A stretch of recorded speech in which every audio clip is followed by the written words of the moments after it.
Hi there, American Literature 1. This is Miss Whistler, and we are starting Unit 2. So I wanted to give you a preview of some of the things that are going to be happening in Unit 2. I am continuing to grade your essays or rather your fact sheets and your tests and your literature groups. But I've been commenting on literature groups all along. So notice in Unit 2, I have added another group to it to make sure. So your groups will be a little bit smaller and more intimate. So feel free if you want to go into the old groups. I still left Unit 1 open and find people with whom you share connections with or share styles with or share schedules with. And feel free to seek those people out if you want using the virtual lounge. So if you want to send a message and say, hey guys, I always get my work done by Wednesday. Is there anybody else who wants to be in a group with me who always does their work at the beginning of the week?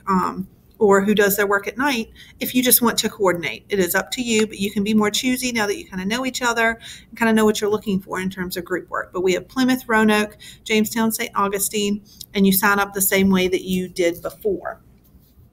Okay, next thing you'll notice that they look a little different. I tried to improve some of the formatting and that sort of thing so that they function a little better for you.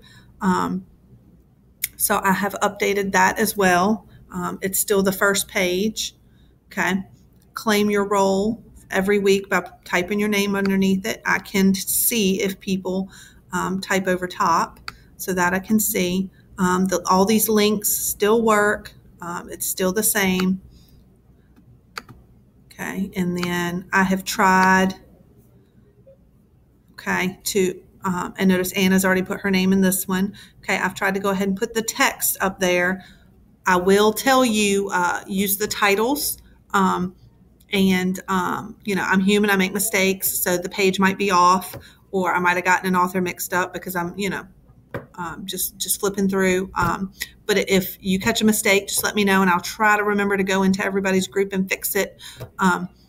Otherwise just communicate with each other if there's, I've spelled something wrong or if the page is incorrect. So I've tried the best I can to do that. You guys have editing rights. If you need to move these, that's fine to make more room. You also have power when it comes to altering the size of the font. So if you want to make the font smaller and then zoom in up here when you type, up to you, however it works. I don't want format to be a barrier. And I know some of you guys, were frustrated by that. So the lit groups this time, and I did decide to do a sample to help you guys improve your responses. So I will be sharing this on Moodle, and it will be in, your email message for the week. So I gave you guys samples, and I used Kanye and Beyonce. They're both students in my makeup class I made up, and they're discussing The Lion King. So here, a young cub witnesses his father's death as he's preparing to take over the kingdom. He runs away, but later matures after seeing the ghost of his father. He returns to claim his throne from his corrupt uncle. Okay, Beyonce responds to the summary and says, I thought the ending was really predictable. This is the classic good versus evil archetype. So I guess what the writer wanted us to learn is to not live in the past. So notice Beyonce makes that connection. She doesn't say, in my opinion. She doesn't say, you did a good job. Okay, Beyonce has a stance. Notice it's just a few sentences. Okay, vocabulary verifier, they speak a lot about the past. So I'm noticing a repetition of words and vocabulary. Rafiki hits him on the head to symbolize that pain may never heal, but that you must live on, right? So I'm using some of the vocabulary from class as well, some of the literary devices, all right? Then Beyonce says the part with Rafiki reminds me of other symbols of the past, like a clock and all dolls go to heaven. The past is always looming, but it can only control us if we let it. So notice Beyonce made a connection to the vocabulary with another movie. You can do that with text. It can be any text, guys. I'm not looking for another literary text. It can be the Bible. It can be a book you're reading right now. It can be a book you read as a kid. Okay, all of these things are connected because we're all humans. Okay, critical connector. The Lion King was written in the 90s. This is interesting because the United States was trying to make peace in the Middle East. Scar feels like he's making peace by controlling everyone. The imagery when he is on screen is very dark. So I'm making connections to other larger archetypal universal images. Maybe Scar is a symbol for corrupt leaders. It reminds me of the evil stepmother in Cinderella. She took Cinderella's dad's property, wants to run everything else by getting her daughters hitched. Okay, I'm making a connection to Cinderella. Ancient analyzer. Simba almost fits the archetype of the prodigal son. He's sent away through events he did not choose, but comes back to reclaim the family land. He does have help through his archetypal trusty sidekicks, Timon and Pumbaa. They always have his back. So notice just short, succinct, exact, concise responses. Discussion director, why can't Simba's mom take over? Okay, somebody answers it with, or I answer it, Kanye answers it. Well, typically in history, women were not entitled as a role. Beyonce, well, during the 1990s, many men were still leaders in the U.S., but women were trying harder. I just wonder who the hyenas might symbolize in the story. So notice I'm taking the idea of The Lion King, which was written and developed in the 90s, and I'm looking at that. Okay, so that's just a sample of what you might be able to do. So that is what I'm looking for, an exchange of ideas to simulate a class discussion. Okay, so I'll make sure to put the sample, and it's very basic. Okay, that does not mean I want you to copy and paste what I did and fill in blanks. Okay, pay attention to the content. Okay, so the next thing I want you to pay attention to are your weekly tasks.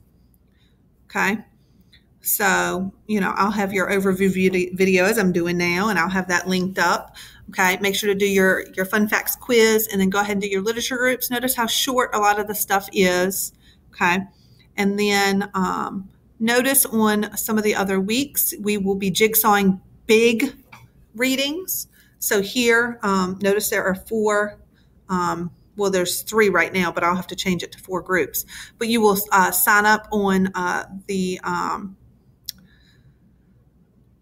task list for which section you want. So I've only got 3 right now, so I'll end up dividing it into 4 since we have 4 groups, okay? So this will change, but regardless, you'll sign up for which chapter you want to read, okay? And then notice we do it here on week 10 as well. So you'll come on here on the weekly task list, and you will sign up for which one your group wants. You don't put your name, just put Jamestown or whatever. And whoever wants to decide can decide. I'm sure a lot of the group doesn't matter, but if it's important to you to decide or weigh in, you can talk about that in your group text. Notice on week 8, you will have an introductory video to your next project, which is a short essay analyzing a speech or political text, because the majority of what we learn in this unit is really about how America, the country, and the government was founded. So we see people who are vying for rights under the law. We see the government being funded. We see the government being formulated through the Declaration of Independence and the Constitution. So those are things that you're going to want to be familiar with, because there will be lots of references to that. We also look at economics in terms of the slave trade, in terms of how it contributed to, our freedoms and built our nation. And then how, in Unit 3, we begin to talk about how that system is brought down by many, many people from all walks of life. So that is the focus of this unit, and those are the things that you're going to want to pay attention to. Notice on week 8, or week 9 rather, you guys will get a chance to look at your posters, look at each other's posters, okay? And that will be a voice thread. Week 10, excuse me. So by that time, I'll have everything graded, downloaded, formatted, and then you guys can reflect on your fact sheets and how you see some of those images in what we're currently reading. Okay, so we will, kind of look at those and talk about those as a group together. So that's our overview of Unit 2. Please let me know if you guys have any questions at all. Always note that I have my office hours. You just click on this link. And you can be on your phone, on your computer, on your tablet, whatever. Just click there.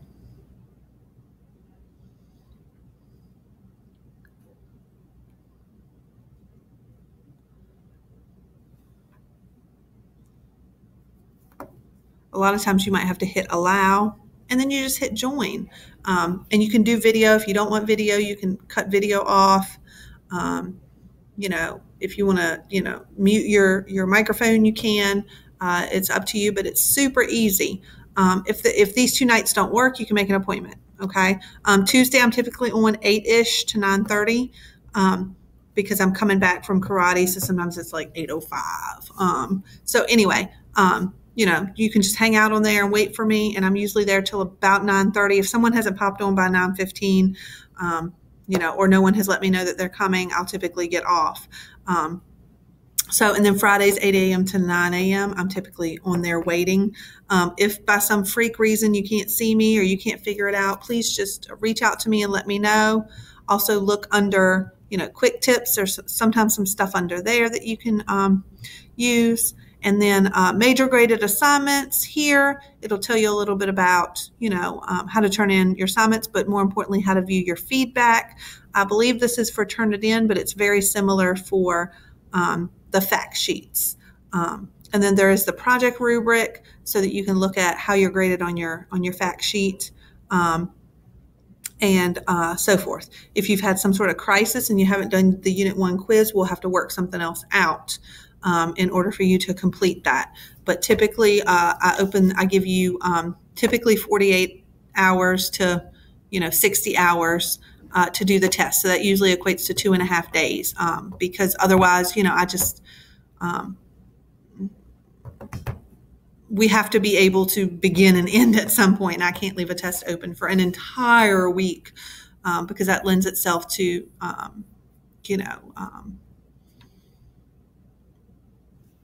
issues with, the test itself, your ability to, be successful on it, that sort of thing. So if for some reason dates don't work for you because you have a crisis.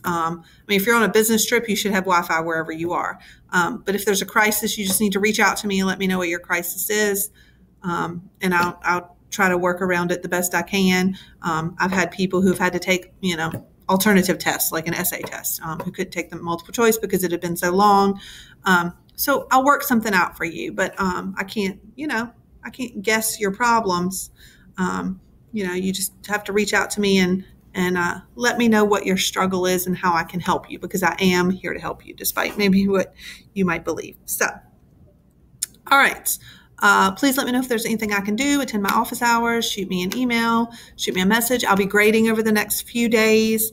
I should have everything due or done by Friday so that you guys should have plenty of feedback. So if you're worried and concerned, obviously we can meet and talk about how to improve your performance in the course. So with that being said, have a great unit, and I will definitely be in touch as the unit progresses.